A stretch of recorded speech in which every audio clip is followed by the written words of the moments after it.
നമസ്കാരം. ഈ അടുത്ത സമയത്ത് കൊച്ചിയിൽ നടന്ന ഒരു അപകട വാർത്ത നിങ്ങൾ വായിച്ചു കാണും. ലിനു എന്ന പേരുള്ള 40 വയസ്സുകാരൻ അദ്ദേഹം സ്കൂട്ടറിൽ പോകുമ്പോൾ ഒരു ബൈക്കുമായിട്ട് കൂട്ടിയിടിച്ച് വീണു. തുടർന്ന് അതുവഴി ഒരു ഡോക്ടർ വരുന്നു.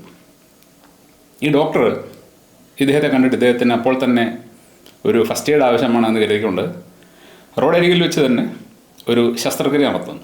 പറയുന്നത് പോലീസുകാർ കൊടുത്ത ബ്ലേഡ് ഉപയോഗിച്ചാണ് കഴുത്ത് മുറിച്ച് അദ്ദേഹം എന്തോ ശ്വാസം പോകാനായിട്ടുള്ള ഒരു പ്ലാസ്റ്റിക് ട്യൂബോ മറ്റോ ഇട്ടുകൊടുത്തത്. തുടർന്ന് അപകടത്തിൽ പരിക്കേറ്റ 3 പേർ, ബൈക്കിൽ 2 പേരും സ്കൂട്ടറിൽ ഒരാളുമായിരുന്നു.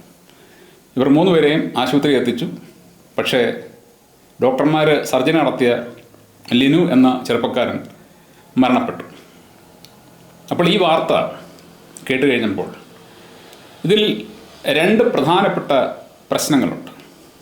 ഒന്നാമത്തെ പ്രശ്നം, ഒരു സ്കൂട്ടറും ബൈക്കും കൂടെയാണ് കൂട്ടിയിടിച്ചത്. രണ്ടും ചെറിയ വാഹനങ്ങളാണ്. ഒരു കാറും സ്കൂട്ടറുമാണെന്നുണ്ടെങ്കിൽ ഒരു വലിയ വണ്ടി വരുമ്പോൾ ചെറിയ വണ്ടി സൈഡില്ലാതെ മറ്റോ ഇടിച്ചു എന്ന് പറയാം. എന്നാൽ നമ്മുടെ നാട്ടിലെ ഏത് റോഡിൽ കൂടി ഒരു ബൈക്കും ഒരു സ്കൂട്ടറും എതിരെ വന്നാൽ ഒഴിഞ്ഞു പോകാനുള്ള അല്ലെങ്കിൽ മാറിപ്പോകാനുള്ള സ്ഥലമുണ്ട്. അപ്പോൾ എന്തുകൊണ്ടാണ് ഈ അപകടമുണ്ടായത്? അത്രയേറെ അശ്രദ്ധമായിട്ടാണ് നമ്മുടെ നാട്ടിലെ ബഹുഭൂരിപക്ഷം വരുന്ന ആൾക്കാരും വണ്ടി ഓടിക്കുന്നത്. ഞാനിത് ദിവസവും കാണുന്ന കാഴ്ചയാണ്. സ്ത്രീകൾ ഉൾപ്പെടെ. സ്ത്രീകളൊക്കെ തുടക്കത്തിൽ ഡ്രൈവിംഗ് പഠിച്ച സമയത്ത് വളരെ കരുതലോടെ വണ്ടി ഓടിക്കുമായിരുന്നു, സൂക്ഷിച്ച് ഓടിക്കുമായിരുന്നു. എന്നാൽ ഇപ്പോൾ പുരുഷന്മാരെക്കാൾ കൂടുതൽ അശ്രദ്ധമായിട്ട് വണ്ടി ഓടിക്കുന്നത് സ്ത്രീകളാണ്. ഇവർ ചെയ്യുന്ന അബദ്ധങ്ങൾ പറയാൻ തുടങ്ങിക്കഴിഞ്ഞാൽ ഒരുപാടുണ്ട്. സ്ത്രീകൾ മാത്രമല്ല, ലൈസൻസ് പോലും ഇല്ലാത്ത കുട്ടികൾ സ്കൂട്ടറും എടുത്ത് റോഡിൽ ഇറങ്ങാറുണ്ട്, ബൈക്ക് എടുത്ത് ഇറങ്ങാറുണ്ട്. ഇവർ ചെയ്യുന്ന വലിയ വലിയ മരണം വരെ ഉണ്ടാക്കാവുന്ന തെറ്റുകൾ, ഒന്ന്, ഇവർ വളവുകളിൽ തീരെ അശ്രദ്ധരാണ്. ഒരു വളവ് വരുമ്പോൾ നമുക്കറിയാം, കേരളത്തിലെ റോഡുകൾ മൊത്തം വളവുമാണ്. ഇവർ വളവ് തിരിയുമ്പോൾ എതിരെ ഒരു വാഹനം വരാനുള്ള സാധ്യത ഉണ്ട് എന്ന് പോലും ചിന്തിക്കാതെയാണ് വളവ് തിരിയുന്നത്. ഞാൻ മാത്രമേ റോഡിലുള്ളൂ, എനിക്ക് എവിടെയും എങ്ങനെയും ഓടിക്കാം, അത്രയ്ക്ക് വേഗത്തിൽ വന്നാണ് വളവ് തിരിയുന്നത്. പലപ്പോഴും തലനാരിഴയ്ക്കാണ് ഇവർ രക്ഷപ്പെട്ടു പോകുന്നത്. ഇങ്ങനെ ഓരോ തവണ രക്ഷപ്പെടുമ്പോഴും ഇവർ കരുതുന്നത് എനിക്കൊരിക്കലും അപകടം പറ്റില്ല എന്നുള്ളതാണ്. പക്ഷേ അപകടം സംഭവിക്കേണ്ട ദിവസം അവർ രക്ഷപ്പെടില്ല. അന്നത്തെ ദിവസത്തോടെ അവരുടെ ആ ഓടിയിൽ അവസാനിക്കും. പിന്നെ നമ്മൾ കാണുന്നത് ഇവരുടെ ഓവർടേക്കിംഗ് ആണ്. ഒരു വാഹനത്തെ മറികടക്കുമ്പോൾ ആ വാഹനത്തിൻ്റെ ഡ്രൈവർ ഇവർ മറികടക്കുന്നത് ശ്രദ്ധിക്കുന്നുണ്ടോ എന്ന് പോലും ഇവർ നോക്കാറില്ല. അതായത് ഹോൺ പോലും അടിക്കാതെയാണ് പല ആൾക്കാരും ഓവർടേക്ക് ചെയ്യുന്നത്. ഇങ്ങനെ ഓവർടേക്ക് ചെയ്യുമ്പോൾ ആ വലിയ വാഹനം ഓടിക്കുന്ന ആൾ പിന്നിൽ വരുന്ന വണ്ടിയെക്കുറിച്ച് അറിയാതെ വലത്തോട്ടോ ഇടത്തോട്ടോ വെട്ടിച്ചു കഴിഞ്ഞാൽ എന്താണ് സംഭവിക്കുക? നമ്മൾ ഈ ഒരു സമയത്ത് ആലപ്പുഴയിൽ അത്തരത്തിലുള്ള അതിദാരുണമായൊരു മരണം കണ്ടതാണ്.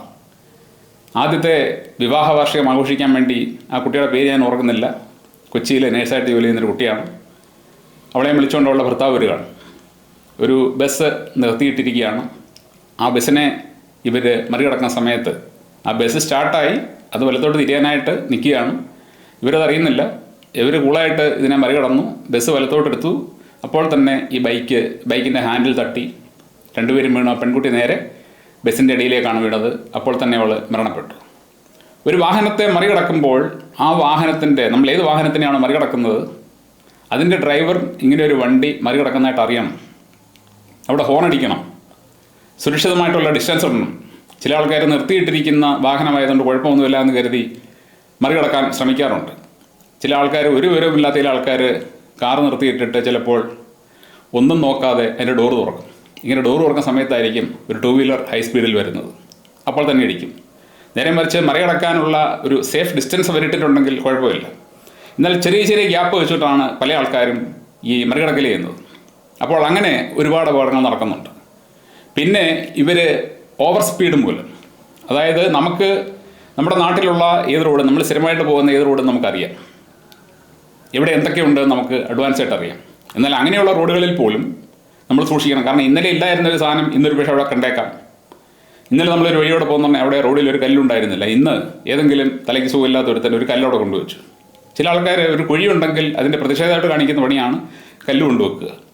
ചില ആൾക്കാർ മതിൽ കഴിഞ്ഞിട്ട് അതിൻ്റെ ഫ്രണ്ടിൽ റോഡിലേക്ക് ഫുട്പാത്ത് പോലെ കെട്ടിക്കഴിഞ്ഞിട്ട് അതിൽ വണ്ടി കയറാതിരിക്കാൻ വേണ്ടി അപ്പുറം ഇപ്പുറം കല്ല് കൊണ്ടുവെക്കാറുണ്ട്. ഇങ്ങനെ നമ്മുടെ നാട്ടിൽ ഒരുപാട് വൃത്തികേടുകൾ പലരും കാണിക്കുന്നുണ്ട്. അങ്ങനെയുള്ള റോഡിൽ കൂടി വാഹനം ഓടിക്കുമ്പോൾ ഒരു കുഴപ്പവും എനിക്ക് പറ്റില്ല എന്ന് കരുതി അന്യായമായിട്ടുള്ള സ്പീഡിൽ അശ്രദ്ധമായിട്ട് പോയി കഴിഞ്ഞാൽ എന്ത് സംഭവിക്കും? നമ്മൾ പോകുന്നത് ബഹുദൂരം റോഡ് കാണാവുന്ന ഒരു വലിയ ഹൈവേയിലൊന്നുമല്ല, നമ്മുടെ നാട്ടിലെ റോഡുകളാണ്. അതേപോലെ തന്നെ ഇവർ കാണിക്കുന്ന മറ്റൊരു വലിയ അബദ്ധമാണ് വാഹനം ഓടിക്കുമ്പോൾ മൊബൈൽ ഫോൺ യൂസ് ചെയ്യുക. ഞാൻ ഒരുപാട് പിള്ളേരെ കാണുന്നുണ്ട്, ഇടത് കൈയിൽ ഫോണും വെച്ച് ബൈക്ക് ഓടിച്ച് പോവുകയാണ്.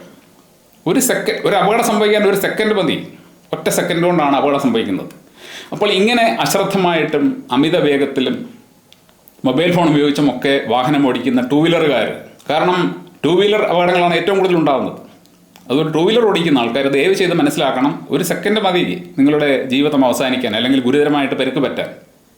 ആരോഗ്യത്തോടെ ഇരുന്നിട്ട് തന്നെ ജീവിക്കാൻ പ്രയാസമുള്ള ഈ ലോകത്ത് നമ്മൾ പരിക്ക് പറ്റി കയ്യോ കാലോ ഒടിഞ്ഞ് അല്ലെങ്കിൽ നട്ടല്ലൊടിഞ്ഞ് ഒക്കെ പോയി കഴിഞ്ഞാൽ എന്താവും അവസ്ഥ? അതുകൊണ്ട് റോഡ് നമുക്ക് സഞ്ചരിക്കാനുള്ളതാണ്, അത് സുരക്ഷിതമായിട്ട് സഞ്ചരിക്കാനുള്ളതാണ്. അത് ഓർത്തുകൊണ്ട് വാഹനം ഓടിച്ചാൽ ചെറുപ്പക്കാർക്ക് കുറേ കാലം കൂടെ ജീവിച്ചിരിക്കാം, ആരോഗ്യത്തോടെ ഇരിക്കാം. ഇനി ഈ കേസിലെ ഒരു പ്രധാനപ്പെട്ട പ്രശ്നം എന്ന് പറയുന്നത് ഈ വഴിയരികിൽ നടന്ന സർജറിയാണ്. ഈ വാർത്ത വായിച്ചപ്പോൾ എൻ്റെ ഒരു സുഹൃത്തിനോട് പറഞ്ഞത്, എനിക്ക് ഇത് വായിച്ചപ്പോൾ ജോസഫ് സിനിമ ഓർമ്മ വന്നുവെന്നാണ്. ജോസഫ് സിനിമയിൽ ഇങ്ങനെ രംഗങ്ങളുണ്ടത്രേ. അപകടം പറ്റുന്ന സമയത്ത് അതിൻ്റെ പിന്നാലെ ഡോക്ടർമാരുടെ വണ്ടി എത്തുന്നു, അയാളെ ഒരു ആശുപത്രിയിലേക്ക് കൊണ്ടുവന്നു, അവയം അടിച്ചു മാറ്റുന്നു, അങ്ങനെയുള്ള കാര്യങ്ങളൊക്കെ. ഇപ്പോൾ ഇതിൽ അങ്ങനെ നടന്നിട്ടുണ്ടെന്നല്ല, ഇവിടെയും അങ്ങനെ ഏതാണ്ടൊരു സമാനമായ രീതിയിലാണ് കാര്യങ്ങൾ. അതായത് ഒരാൾ പരിക്ക് പറ്റി കിടക്കുന്നു, അവിടെ ഒരു ഡോക്ടർ എത്തുന്നു, അദ്ദേഹം അപ്പോൾ തന്നെ സർജറി ചെയ്യാമെന്ന് തീരുമാനിക്കുന്നു. ഇതാണ് എന്നെ സംബന്ധിച്ച് ഇതിലെ പ്രശ്നം. റോഡരികിൽ വെച്ച് സർജറി നടത്താൻ പറ്റും. സാധാരണ ഇവർ സർജറി നടത്തുന്നിടത്ത് പുറത്തു നിന്നും ഒരാളെപ്പോലും അകത്ത് കയറ്റാതെ ഈ ആൾക്ക് അണുബാധ ഉണ്ടായിരിക്കാൻ വേണ്ടി വളരെ കരുതലെടുത്താണ് സർജറി ചെയ്യുന്നത്. എന്നാൽ ഇവിടെ റോഡിൽ കിടക്കുന്ന ഒരാളെ അവിടെ വെച്ച് തന്നെ പോലീസുകാർ കൊടുത്ത ഒരു ബ്ലേഡ് വെച്ച് സർജറി ചെയ്യാൻ ഒരു ഡോക്ടർ തീരുമാനിക്കാമെന്ന് പറഞ്ഞു കഴിഞ്ഞാൽ സത്യം പറഞ്ഞാൽ ആത്മഹത്യാപരമായ ഒരു തീരുമാനമായിരുന്നു. അദ്ദേഹം ഈ മനുഷ്യനെ സഹായിക്കാൻ വേണ്ടി ചെയ്തായിരിക്കാം, പക്ഷേ മെഡിക്കൽ എത്തിക്സിന്, മെഡിക്കൽ സയൻസിൻ്റെ തന്നെ എത്തിക്സിന് ചേരാത്ത ഒരു പണിയാണ് അദ്ദേഹം ചെയ്തത്. കാരണം ഒരു സർജറി റോഡിൽ വെച്ച് ചെയ്യാൻ പാടില്ല. അദ്ദേഹം ആ ചെയ്തത് ഗുണം ചെയ്തിരുന്നു എങ്കിൽ ലിനു എന്ന് പറയുന്ന ചെറുപ്പക്കാരൻ രക്ഷപ്പെടണമായിരുന്നു. എന്നാൽ അയാൾ ആശുപത്രി ചെന്നിട്ടും മരണപ്പെട്ടു. ഒരാൾ പരിക്ക് പറ്റി റോഡിൽ കിടക്കുമ്പോൾ പോലീസായാലും നാട്ടുകാരായാലും ആരായാലും ചെയ്യേണ്ടത് എത്രയും വേഗം അവരെ ഏറ്റവും അടുത്തുള്ള ആശുപത്രിയിൽ എത്തിക്കുക എന്നുള്ളതാണ്. ഒരു ആശുപത്രിയിലാണ് അവർക്ക് ഫസ്റ്റ് എയ്ഡ് കൊടുക്കേണ്ടത്, അല്ല റോഡരികിൽ വെച്ചല്ല. ഞാൻ ചോദിക്കുകയാണ്, ഇപ്പോൾ ഈ മരിച്ചുപോയ ലിനുവിനെ ആദ്യം കാണുന്നത് ഒരു ആയുർവേദ ഡോക്ടറാണെന്ന് കരുതുക. അയാൾക്കും ഇതുപോലെ തോന്നുന്നു, എന്തെങ്കിലും ഒന്ന് ചെയ്യണം ഉടനെ. അയാൾ എന്തെങ്കിലും ഒന്ന് ചെയ്തു, തുടർന്ന് ഇയാളെ ആശുപത്രി കൊണ്ടുപോയി മരിച്ചു. അപ്പോൾ എന്തായിരിക്കും ഈ മെഡിക്കൽ സയൻസ് പറയുക, അല്ലെങ്കിൽ മെഡിക്കൽ മാഫിയയുടെ വക്താക്കൾ പറയുക? അവർ പറയും ആയുർവേദ ഡോക്ടർ അങ്ങനെ ചെയ്തുകൊണ്ടാണ് ആശുപത്രി കൊണ്ടുവന്നിട്ടും രക്ഷിക്കാൻ സാധിക്കാതെ പോയത്. എന്നാൽ ഇവിടെ റോഡരികിൽ വെച്ച് ചെയ്തത് മെഡിക്കൽ സയൻസിൻ്റെ ഡോക്ടർമാരാണ്, കൊണ്ടുപോയത് മെഡിക്കൽ സയൻസിൻ്റെ ആശുപത്രിയിലാണ്. അതുകൊണ്ട് ഇവർ ചെയ്തത് പാളിപ്പോയോ, അതുകൊണ്ട് എന്തെങ്കിലും കുഴപ്പമുണ്ടായോ എന്നൊന്നും അവർ പറയത്തില്ല. അപ്പോൾ ഇവിടെ ഈ ഡോക്ടേഴ്സ് യഥാർത്ഥത്തിൽ ചെയ്യേണ്ടത് എന്തായിരുന്നു? ഇപ്പോൾ ഇവരെ പലരും അഭിനന്ദിച്ചു എന്നൊക്കെ പറയും. എന്തറിഞ്ഞിട്ടാണ് അഭിനന്ദിക്കുന്നത്? ഒരാൾക്ക് പരിക്ക് പറ്റി റോഡിൽ കിടന്നാൽ അയാളെ എത്രയും വേഗം ആശുപത്രിയിൽ എത്തിക്കണം, അതാണ് അവർ ചെയ്യേണ്ടത്. അത് ചെയ്തില്ല. ചെയ്യാതെ അവിടെ തന്നെ അവർ എന്തോ ചെയ്തു, അയാൾ രക്ഷപ്പെട്ടുമില്ല. ഇനി ലിനുവിൻ്റെ സ്കൂട്ടറിൽ വന്ന് ഇടിച്ച് ബൈക്കിൽ രണ്ടുപേരുണ്ടായിരുന്നു. അവരുടെ അവസ്ഥ എന്താണെന്ന് നമുക്ക് അറിഞ്ഞുകൂടാ. അവരെയും ആശുപത്രിയിൽ കൊണ്ടുപോയി, അവർ മരിച്ചതായിട്ട് ഞാൻ വാർത്തയിൽ വായിച്ചില്ല. ലിനു ആണ് മരണപ്പെട്ടത്. ലിനു ബൈക്ക് ഓടിക്കാൻ വളരെ കമ്പമുള്ള ആളായിരുന്നു എന്ന് ചില വാർത്തകളിൽ കണ്ടു. അദ്ദേഹം ബാംഗ്ലൂരിൽ ജോലി ചെയ്യുന്ന സമയത്ത് അവിടെ നിന്നും ബൈക്കിലാണ് നാട്ടിലേക്ക് വന്നിരുന്നത് അത്രയും. അപ്പോൾ അതൊക്കെ ഒരു അല്പം അതിക്രമമാണ്. ബൈക്ക് ഓടിക്കാൻ നമുക്ക് ഇഷ്ടമുണ്ടെങ്കിൽ നമ്മൾ കുറേ ഏറെക്കാലം ഓടിച്ചു കഴിയുമ്പോൾ നമുക്ക് അമിതമായിട്ടുള്ള കോൺഫിഡൻസ് വരികയും ഈ കോൺഫിഡൻസ് കേരളത്തിലെ റോഡിൽ എടുത്തു കഴിഞ്ഞാൽ എപ്പോൾ എവിടെ വെച്ച് എന്ത് സംഭവിക്കുമെന്ന് നമുക്ക് പറയാൻ പറ്റാത്ത ഒരവസ്ഥയാണെന്നുള്ളത് ഇനിയെങ്കിലും ഇത്തരത്തിലുള്ള ടൂ വീലറുകാർ ഓർക്കണം. അതുപോലെ തന്നെ വഴിയരികിലെ ശസ്ത്രക്രിയ എന്ന് പറയുന്നത് ഇനിയെങ്കിലും ഒരു ഡോക്ടറും ആവർത്തിക്കാൻ പാടില്ല. കാരണം അത് നിങ്ങളുടെ തന്നെ തത്വത്തിന് എതിരാണ്. അണുബാധ ഏൽക്കാനുള്ള സാധ്യത വളരെയധികമുള്ള ഒരു റോഡിൽ ഇത്തരത്തിലുള്ള ഒരു സർജറി നടത്തുന്നത് തീർച്ചയായിട്ടും അപകടകരമാണെന്നുള്ളത് എന്നേക്കാൾ നന്നായിട്ട് ഡോക്ടർമാർക്കറിയാം. ഈ ഡോക്ടർമാർ ഈ പറയുന്ന സർജറി ഒരു ആംബുലൻസിലാണ് നടത്തിയിരുന്നെങ്കിൽ കുഴപ്പമില്ലായിരുന്നു. അതായത് എല്ലാ സൗകര്യങ്ങളുമുള്ള ആംബുലൻസ്. നമ്മുടെ നാട്ടിൽ ഏതെങ്കിലും ആംബുലൻസിൽ അങ്ങനെയുള്ള എന്തെങ്കിലും സൗകര്യമുണ്ടോ എന്ന് എനിക്ക് അറിഞ്ഞുകൂടാ. ഒരു സ്ട്രെച്ചറും കാണും, 2 ജോലിക്കാരും കാണും. ഒരു ചെറിയ മിനി ആശുപത്രി തന്നെ ആയിരിക്കണം ഒരു ആംബുലൻസ്. അതിനുള്ളിൽ ഒരു ഡോക്ടറും നഴ്സും വരെ വേണമെന്നാണ് പറയുന്നത്. എന്നാൽ നമ്മുടെ നാട്ടിലെ ആംബുലൻസ് എന്താണ്? അലരക്കൂവി പാഞ്ഞു പോകുന്ന ഒരു വണ്ടി. ആ വണ്ടി തന്നെ ഇടിച്ചിട്ട് ഒരുപാട് പേര് ഇവിടെ മരിക്കുന്നുണ്ട്.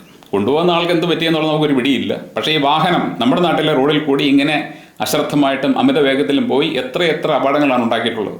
ഇത്തരത്തിലുള്ള എന്തെങ്കിലും ഒരു ഫസ്റ്റ് എയ്ഡ് ഡോക്ടേഴ്സ് കൊടുക്കുന്നുണ്ടെങ്കിൽ സർജറി പോലെയുള്ള കാര്യങ്ങളാവരുത്, മറ്റെന്തെങ്കിലും തരത്തിലുള്ള ഫസ്റ്റ് എയ്ഡ് ആയിരിക്കണം. അതുപോലെ തന്നെ ഇനി ഒരു എമർജൻസി ഇങ്ങനെ ഒരു കെയർ ചെയ്യണം എന്നുണ്ടെങ്കിൽ തന്നെ ഒരു വെൽ equipped ആയിട്ടുള്ള ആംബുലൻസിൽ വെച്ച് മാത്രമേ അത് ചെയ്യാനും പാടുള്ളൂ. എനിക്ക് ഈ സംഭവത്തിൽ ദുരൂഹതയൊന്നും തോന്നുന്നില്ല, പക്ഷേ പല ആൾക്കാരും അങ്ങനെ പറയുന്നുണ്ട്. എന്ത് തന്നെയായാലും ശരി, രണ്ട് കാര്യങ്ങൾ. ഒന്ന്, 2 വീലർ ഓടിക്കുന്ന ആൾക്കാർ ഇനിയെങ്കിലും സൂക്ഷിക്കുക.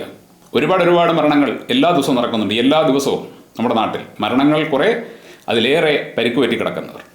അതേപോലെ തന്നെ ഒരു പരിക്ക് പറ്റി കിടക്കുന്ന ആളുടെ കാര്യത്തിൽ നമ്മൾ ചെയ്യേണ്ട കാര്യം അയാളെ എത്രയും വേഗം അടുത്തുള്ള ആശുപത്രിയിൽ എത്തിക്കുക എന്നുള്ളതാണ്. Thank you.